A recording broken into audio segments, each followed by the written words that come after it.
This is the IDP After Show.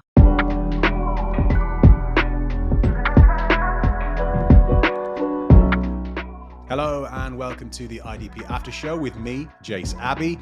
I'm very excited to bring you the weekly IDP preview episode where I will be joined by the sharpest minds in IDP to focus on a combination of defensive players we think have some of the best and worst weekly matchups. This week, helping me look forward to what week 6 has in store is someone who I rate up there with the best of them. He was one of the first people I worked with in this space, and he continues to be one of the top analysts too. Welcome to the show, drumroll, Joseph Haggan, aka Joey the Tooth. How are you, my friend? I'm doing great. How are you?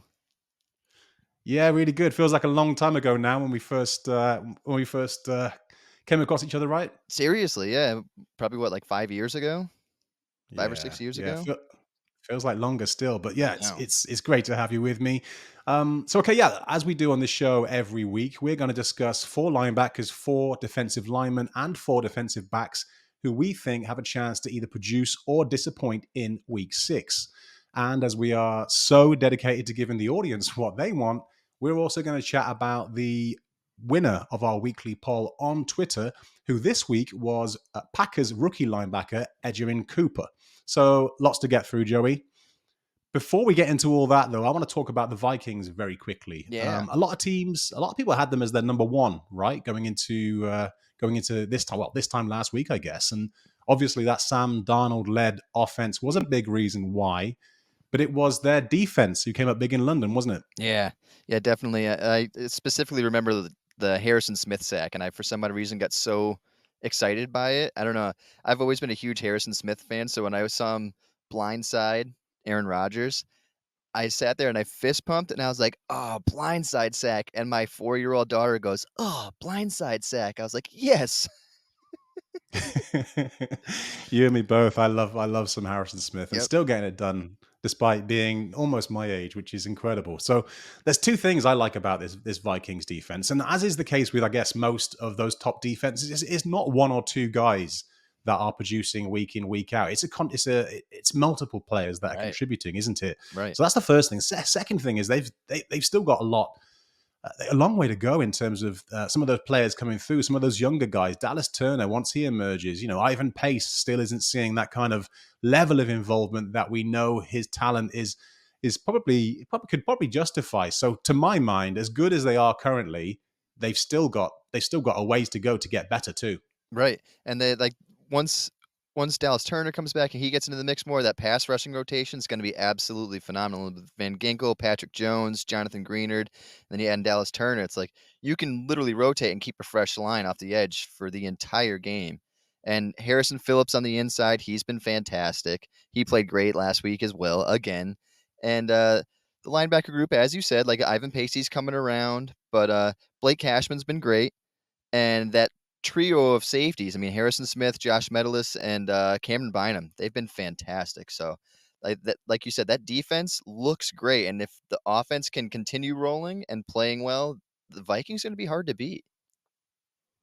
Yeah, for sure. I can't wait to see how it plays. I think they've got a week off, haven't they, this week? Yep. And then they're going to get tested against the Lions the week after. But yeah, for now, props to that Vikings defense for getting it done when everyone's talking about the offense. So little hat tip to them. But for now, Joey, let's dive into our player nominations. That's what people are here for. Right. Let's kick things off with our linebackers. Which linebacker do you think is in a good spot to help IDP managers achieve success this week?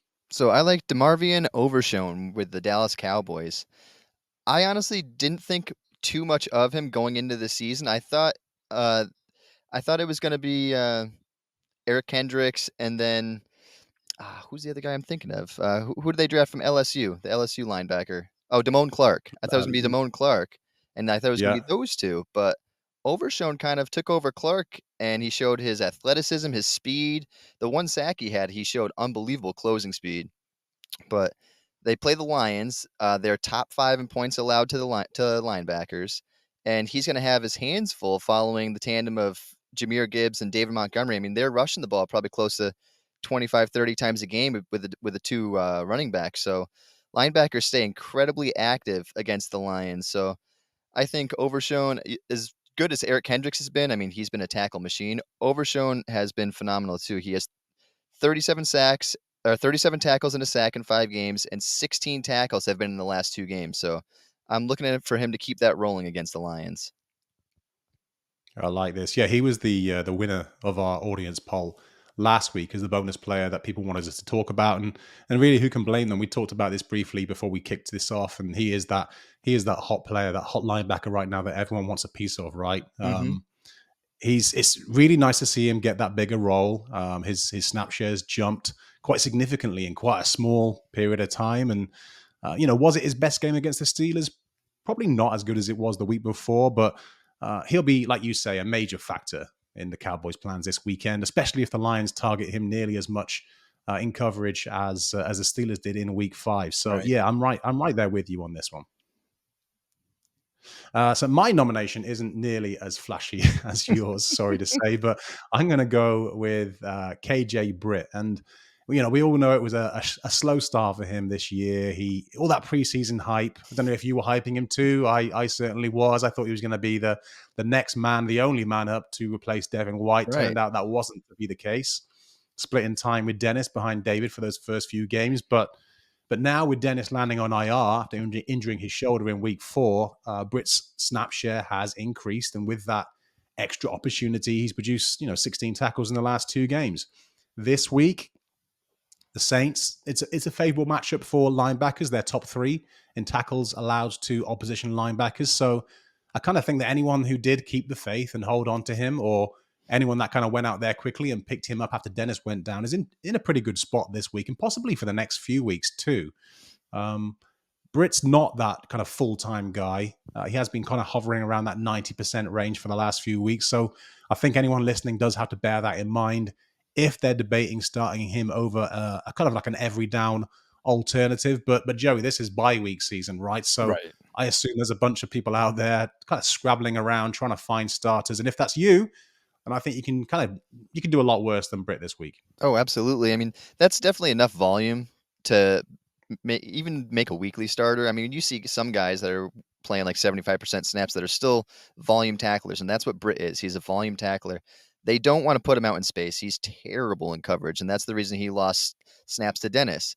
So as long as Tampa Bay keeps this role going for Britt, I think he's a great weekly start until when Dennis comes back. But if I were the Bucks, I would kind of try to toy with the idea of, I mean, they obviously have a plethora of safeties, right? Maybe we move Antoine Winfield into the box a little more because he's far better in coverage than Dennis, and he's shown that he has the strength to hold up. He just needs to stay healthy. Yeah, I can see that happening. And they've got, they got that trio of safeties. We talked about that with the Vikings, but the Bucks kind of have that as well. If you count, Tyke Smith, Right. Jordan Whitehead, Itzian as well. They kind of got the personnel to do that. That would be an interesting angle. I mean, that would be great for Winfield's production, right? Bring it on. It's kind of fingers crossed, right? Yeah. Well, you put in a good word, and we'll see what happens. You've got some sway in this industry now, Joey. Oh, a little minuscule amount. Okay, so which linebacker are you fading this week, and why? I'm fading Devin Lloyd. You would thought maybe he was going to be the guy who was going to step up and have some big production with Foy out, but last week it was Ventrell Miller who was the guy. He was the tackle machine. I mean, so Lloyd has kind of taken over Foy Oluokun's role, and he's going to be calling the plays. He's going to be running the defense, which we kind of saw as a rookie. He wasn't ready to take on a full-time role in the defense because he was still learning things. So I think this is still going to be a learning curve for Lloyd to start calling plays, because we saw last week he had, I think, 6 total tackles while Miller pulled out 9. And I think that's going to be kind of the deal. I mean, Lloyd's, unfortunately, he's in coverage, and he's not been great in coverage for his career, but Miller's just going to be the guy that's going to be freed up, and he's going to be playing to just soak up tackles, just make tackles. He's going to be in the Devin Lloyd role. The matchup against the Bears isn't really great. I mean, it's mid at best. I think the Bears give up the 17th most points to linebackers. So if I have Devin Lloyd in my roster, I'm definitely thinking about sitting him. And I would honestly even toy with the idea of starting Miller over Lloyd just because of the role they're playing in the defense. Interesting. I don't know if I go as far as starting Miller over Lloyd. I mean, it was good to see Lloyd step back into that kind of that full time role Right. after. Did he miss? He missed the week before, didn't he? Yeah. That's kind of for me. That's more than we can say for Miller or Muma. I don't think Lloyd's actually playing that badly, but that doesn't really help us from a fantasy perspective, does it? Right. It's mostly concerning, as you pointed out, that he's just not being productive. I was looking this up earlier actually. Muma and Miller have each played about 50 snaps less, so almost a game less than Lloyd in Hmm. total, and yet they're kind of like neck and neck with him in terms of tackles, and Right. that's a problem, and it's a problem we can't ignore for very long, I think. So I agree with you raising this as a concern. Don't know if I'd start Miller over Lloyd right now, but I'd certainly look elsewhere for other linebacker help other than keeping kind of plugging away with Lloyd. I'd like to think he has the chance to improve, assuming he keeps his role, but it's not something I'd want to bet any money on. Right. I think he can improve, but the problem is, like, he's, like you said, he's playing well, so he's going to be the every down player, but it's just hasn't been great for his production. No, no. Well, fingers crossed he can turn it around for those people who do have him. I don't have him, so I don't so either. I'm quite happy to see him do nothing forevermore. That would hurt my hurt my league mates, but that's the selfish person in me coming out. So, but yeah, talking of disappointment, I'm not a huge fan of how things are shaping up for Isaiah McDuffie. His snap share has steadily decreased every week. He started the season playing almost every down. By week 3, he was on the field about 80% of the time. Last week, 59, 60%. So that's not a good look. Conversely, Edgerrin Cooper, who we'll talk about at the end of the show, he's seen his role steadily increase every week. And the reason I mentioned McDuffie here, I do worry that some managers might look at his production last week, 11 combined tackles against the Rams, and think, that's more than solid. Maybe he's worth starting again, but he's not going to manage like 24, 25% tackle efficiency every week. And if his Right. role continues to get smaller, I think it's only a matter of time before we get burned. And I think that could start this weekend. The matchup's not horrible with the Cardinals, but even during a bye week, I find it hard to imagine there aren't better options than the McDuffie outside of those deeper leagues. Do you think I'm jumping the gun a little bit?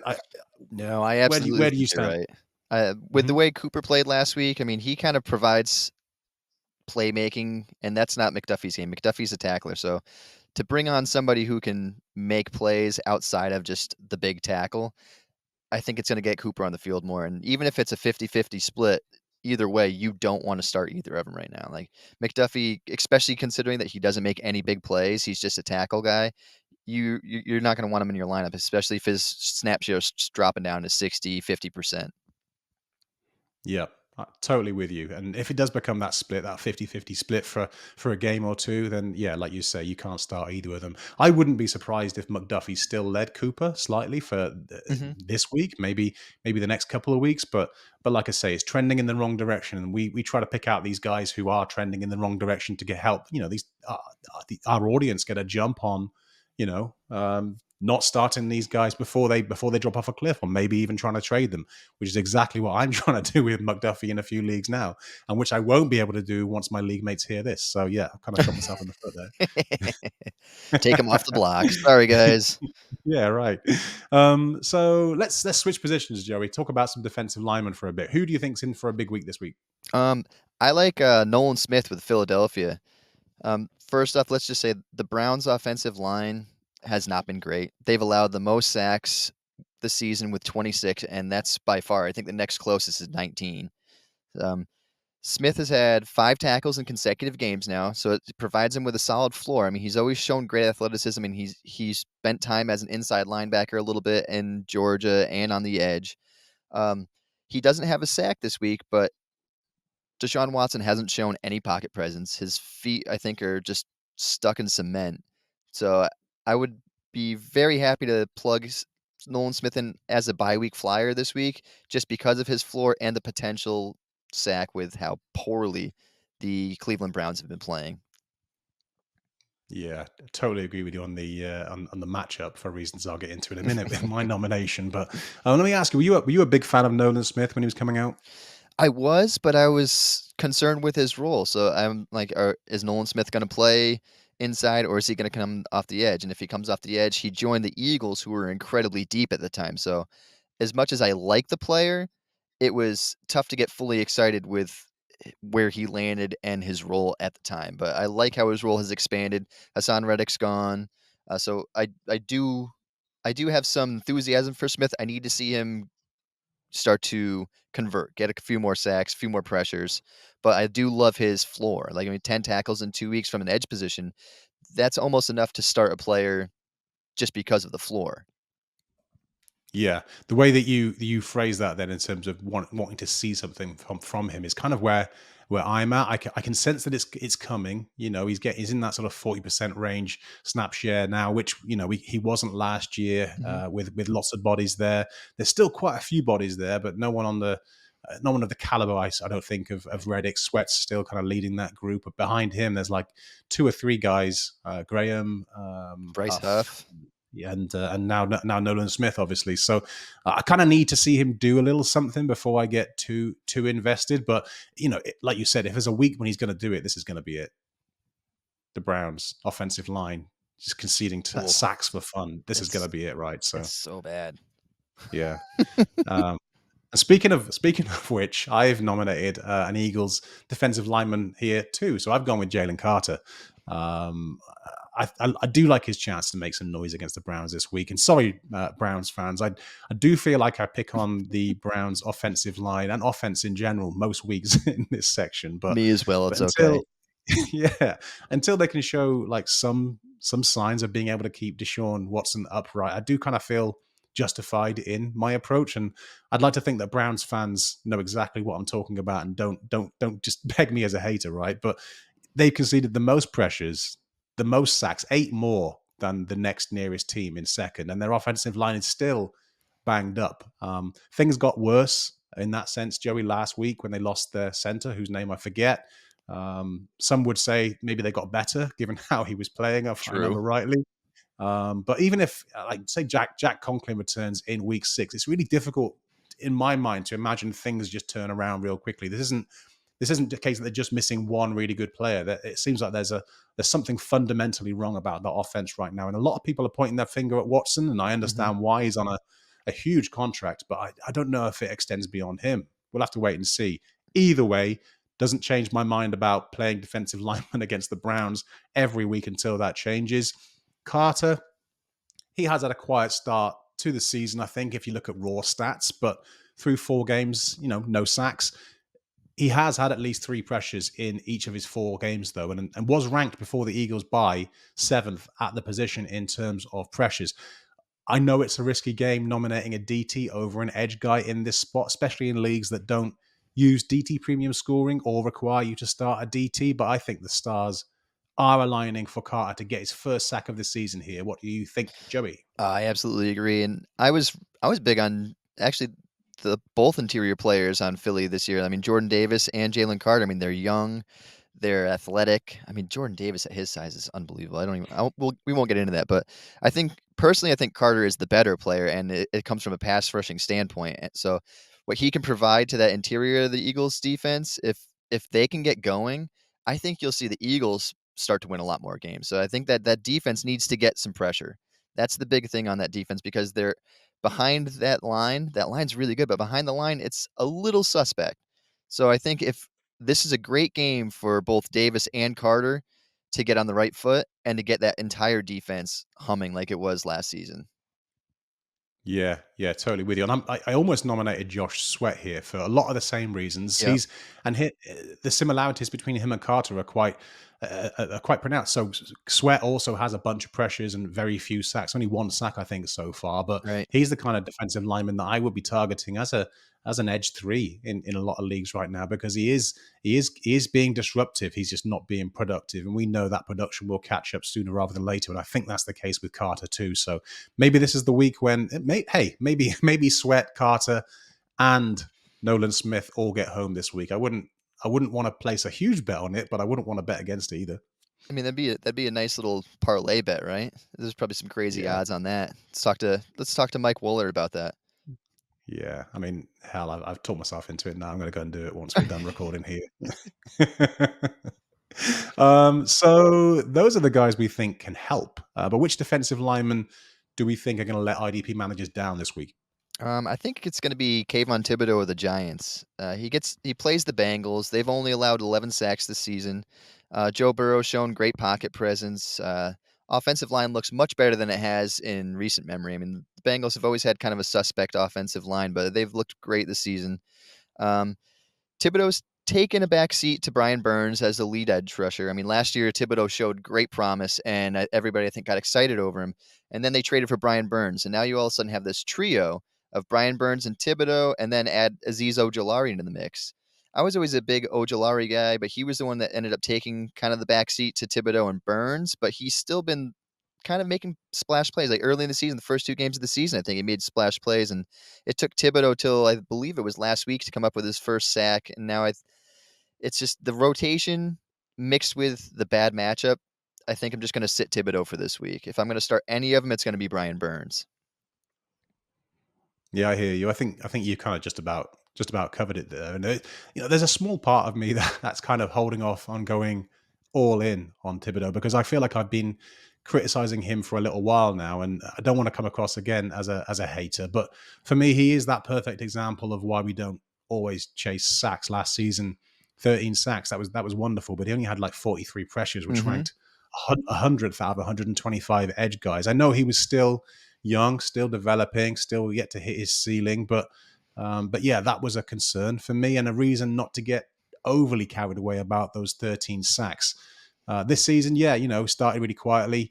Last 2 weeks, he's looked a lot better again, and hopefully that's a sign of things to come because, as I always say, and as I've already said at the end of any analysis about Thibodeaux, he is young. Clearly, he has bags of potential. He can still improve, and maybe he can find a way, I guess, to take advantage of who are the Bengals missing on the right hand side of that offensive? Trent Brown went down, didn't he? Right, so they've got a rookie in there. So if Thibodeau's going to make some noise this week, maybe he can do so when he's coming off that side of the line because I know he switches between that left and right quite frequently. But when all's said and done, I still don't like the matchup. Like you say, that Bengals offense is looking good right now.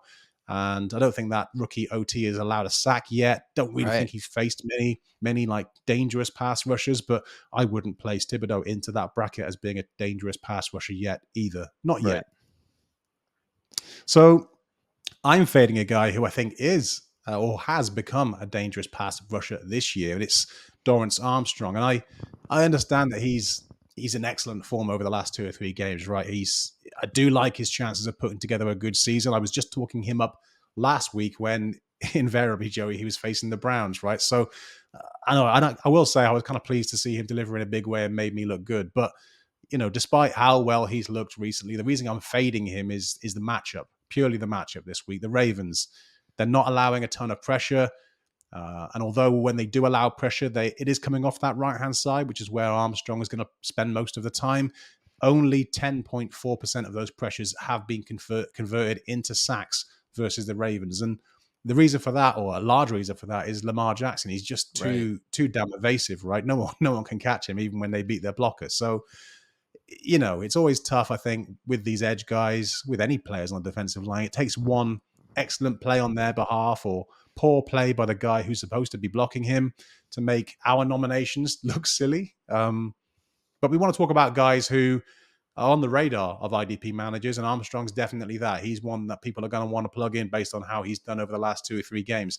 I just think he's got his hands full. Ronnie Stanley, Patrick McCarry, and if he beats them, as I say, Lamar Jackson, good luck catching him. Right. Yeah. I mean, Lamar Jackson's just so mobile. If you're on the defensive line, you're going to come up with a sack. That entire defensive line needs to be playing well. Like you need to either collapse the pocket and have them start to scramble, and then you need to have your edge set too. So you can't just come off the edge with great pressure and expect you're going to get to Lamar Jackson. He's going to break outside. He's going to step up. If you don't have the entire defensive line playing well, it's going to be incredibly hard to get to Lamar Jackson. So, yeah, I think that's a great call sitting Dorance Armstrong this week. Yeah, it hurts me to say. As I say, just this time last week, I was saying he's a great play, and he was a great play. But yeah, you got to go with his matchup sometimes. And the Ravens, one of like 2 or 3 teams that I trying to avoid when it comes to starting my defensive lineman. If I've got enough of a roster to pivot to somebody else, then I will do. Always hard though in bye weeks, isn't it? Oh yeah, and yeah, it really has been. Like last week was tough for me.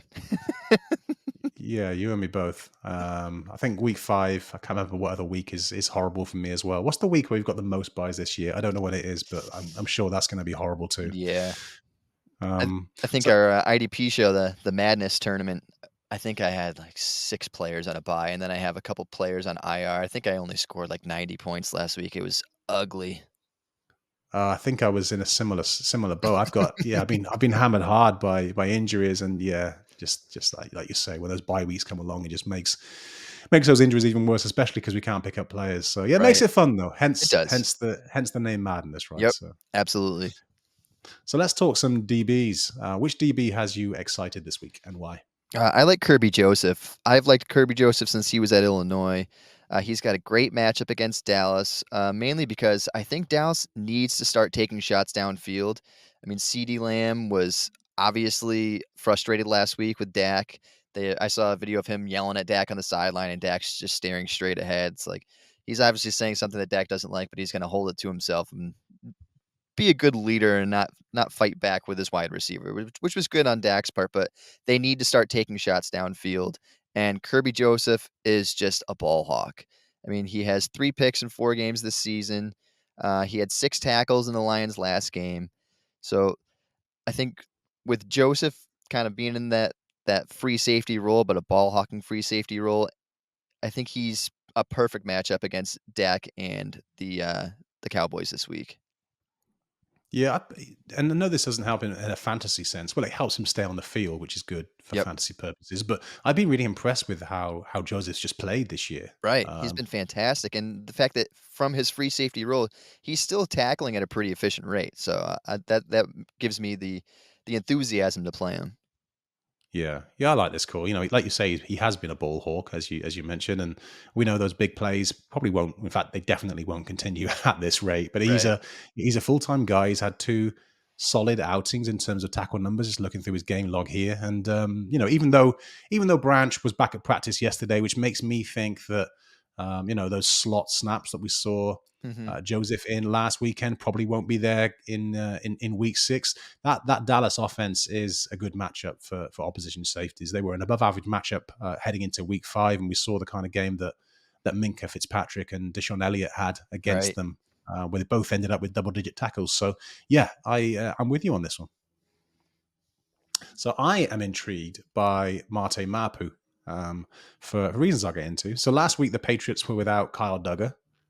He had an ankle injury, and obviously Jabril Peppers was arrested on Saturday. Oh, So Mapu, who had only just returned from IR, played every single down.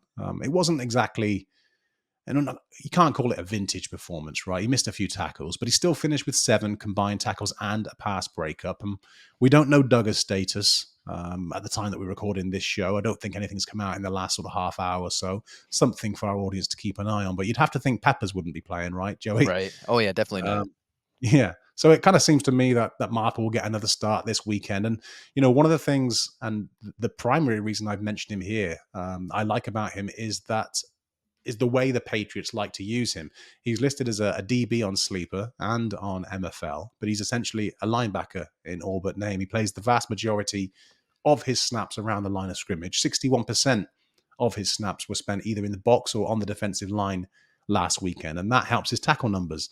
And it's consistent with how they used him last year. So I think that's how it's going to look going forward too. So add into that, Mapu's matchup this weekend is also excellent. The Texans have given up a huge amount of tackles to opposition DBs, and that I think they led the league in that category last I looked, and I don't think that would have changed after last week. So, yeah, I think there's a lot to like about Mapu this weekend. Maybe not the big play specialist that we'd all like to see, but it's too early in his career to be able to say otherwise, I think. So, Joey, do you think it's wheels up for Mapu or not?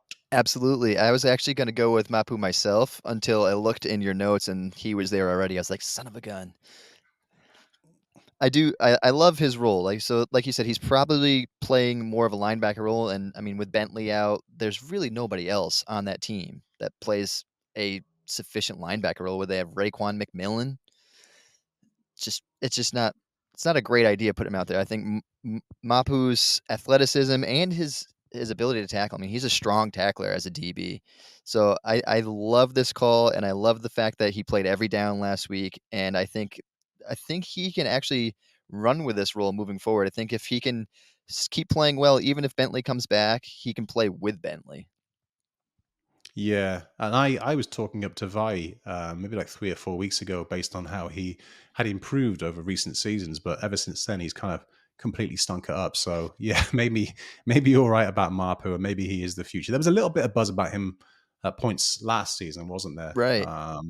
And then obviously that kind of like faded away. But now he's back, and I was surprised to see him play the size of the role he did last week. But like I say, there were two guys ahead of him out, but those two guys play different roles. So Right. maybe there's room for him even when and if those guys come back. And I mean, the thing you have to look at too, from a Patriots standpoint, is as of right now, they'll have the number one pick in the draft next year, which means they're not playing well. So they're in a transition period already in the team. So why not put some of your young talent out there, see what you have with them, see if they're in the future with the team. So I wouldn't be surprised if Mapu was able to carve out a significant role for the rest of the season. Yeah, maybe you're absolutely right. Good point. Good point. So which DBs should we be avoiding this week? So I know generally we say you kind of want to stay away from cornerbacks, but they've been cornerbacks over the past 2-3 years have been jumping up there in points for IDP. I mean, with the increased points in pass deflections and just being targeted a lot more in the pass heavy NFL, uh, cornerbacks have become more relevant. So Zyon McCollum for Tampa Bay has been fantastic this year. He has 3 huge games, 2 small games. One of the games I believe he got injured, but 3 big games where he's had a good number of tackles, but he has 8 passes defensed. And the past 2 games he's been fantastic, and his numbers are inflated by pass deflections. And he plays the Saints, who are. It's a good possibility they're going to be without Derek Carr this week because of a quadricep injury, which leaves Jake Haener to start.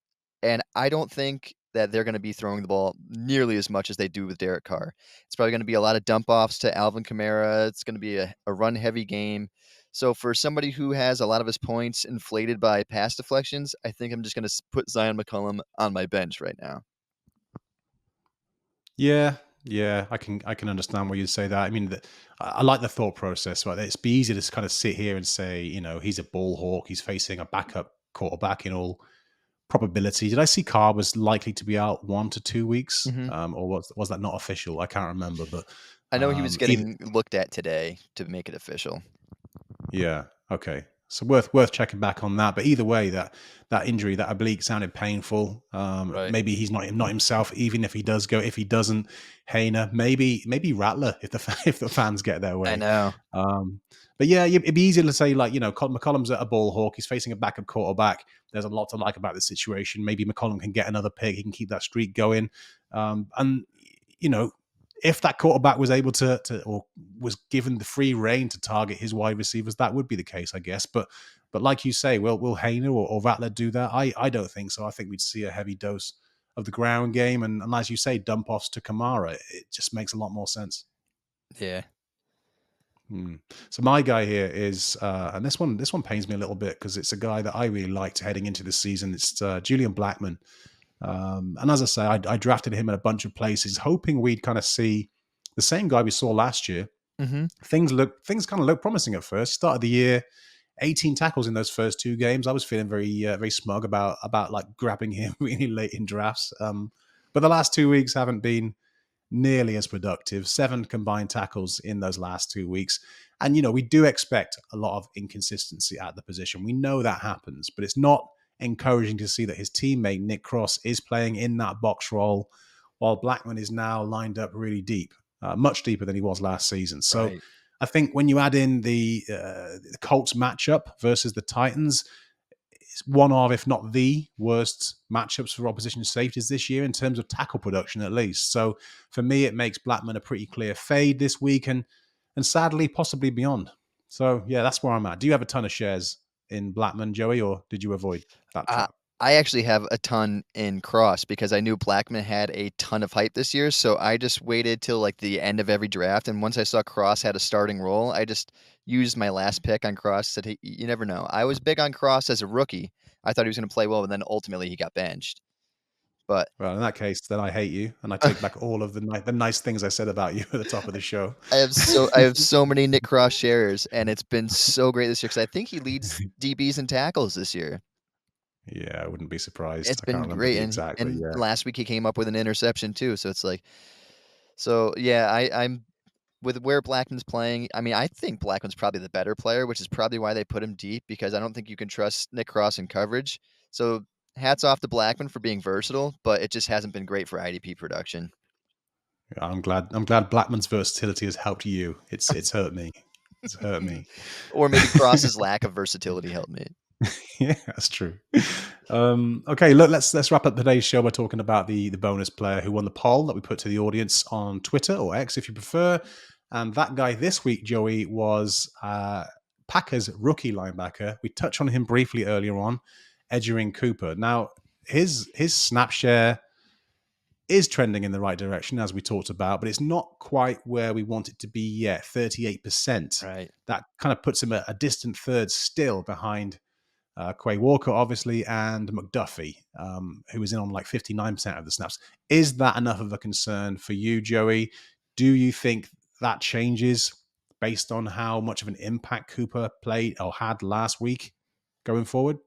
I do think it changes, and I touched on it earlier. He's a more of a playmaker than McDuffie is, and almost Quay Walker to an extent. Um, the the Packers need playmakers in the middle of that defense. They really do. I mean, last year they had Devondre Campbell and they had Quay Walker. I mean, Devondre Campbell was kind of a tackle machine, but he actually provided some big plays, and Walker did himself. But with Walker controlling the defense, he hasn't really had those big splash plays. And McDuffie, obviously, he's just a volume tackle guy. He's not really somebody who's going to get the big plays for you. I think you'll start to see McDuffie's snap share go down even more, and him and Cooper will eventually flip roles. The problem is, I don't know if it's going to be. I don't think he'll take over a full-time role for this season. I think the future is bright for Cooper, but I still don't think that he's going to take over a full-time role. And I think him and McDuffie might be stuck in that 50-50 role because McDuffie's been playing great in run defense, but otherwise he hasn't been playing that well. So 50-50 role for the rest of the season is makes me worried about Cooper for this season. Dynasty leagues, I'm all for Cooper. I think it's the future will be bright with him and Walker, but for redraft, I think I'm pumping the brakes on Cooper a little bit.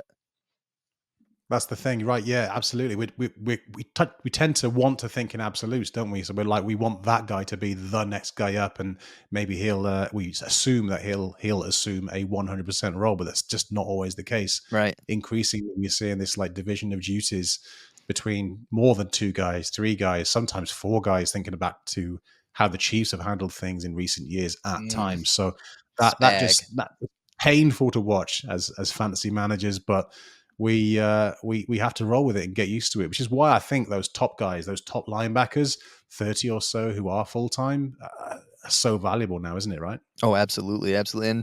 And that's kind of been how I've been drafting recently in the past like 2 years.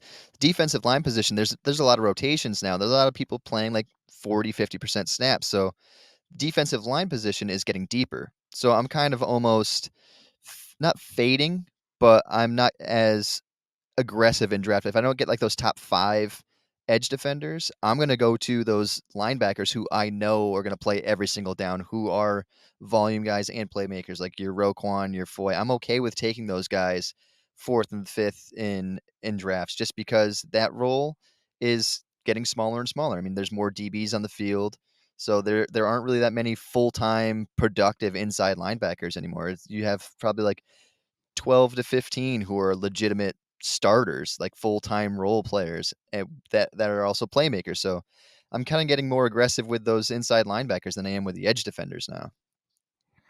Yeah, and I'd like to think that most IDP managers are have now cottoned onto this, right? Because this is the reason why linebackers are still king in IDP. It's the reason why a linebacker wins the poll I talked about invariably every week. I think all 5 of the weeks that we've had so far, a linebacker has won it. And I've been offering up some pretty like tasty edge players, but Right. people have cottoned onto this idea that these edge guys, as you say, they do run quite deep. You can pick up some talent in those later rounds. Whereas if you miss out on the top 30 linebackers, you're hoping for an injury, you're hoping for someone to take somebody else's job rather than somebody who you know is going to be consistently productive week in, week out from week one. That's tough. Absolutely. Okay, so yeah, sadly that now does bring us to the end of the week 6 IDP preview episode of the IDP After Show. Mouthful. Joey, as always, it has been a blast hanging out with you. You've got such a good handle on this stuff. I've known this for years. And, we appreciate you coming on and share your thoughts with us all. Now, I know that you've been keeping yourself very busy over at Footballguys for some time. But for anybody who isn't familiar with your work, perhaps, share a little bit about what you're up to this season. Let's see. So I did preseason dynasty and redraft projections for IDP as well as rankings. Covered a lot of rookie draft stuff. Me and Kyle Bellafuel, we do a big board every offseason for IDP. So we do the top 40 IDPs. And then in season, I do a weekly article with Footballguys. It's streaming options at the interior defensive line and edge position. So it's based off of defensive line matchups, which is why I love playing against the Cleveland Browns. Sorry, guys, again, but I attack them every week pretty much. But so all of that you can find at Footballguys. I have my dynasty projections still going and updated pretty much on a weekly, bi-weekly basis.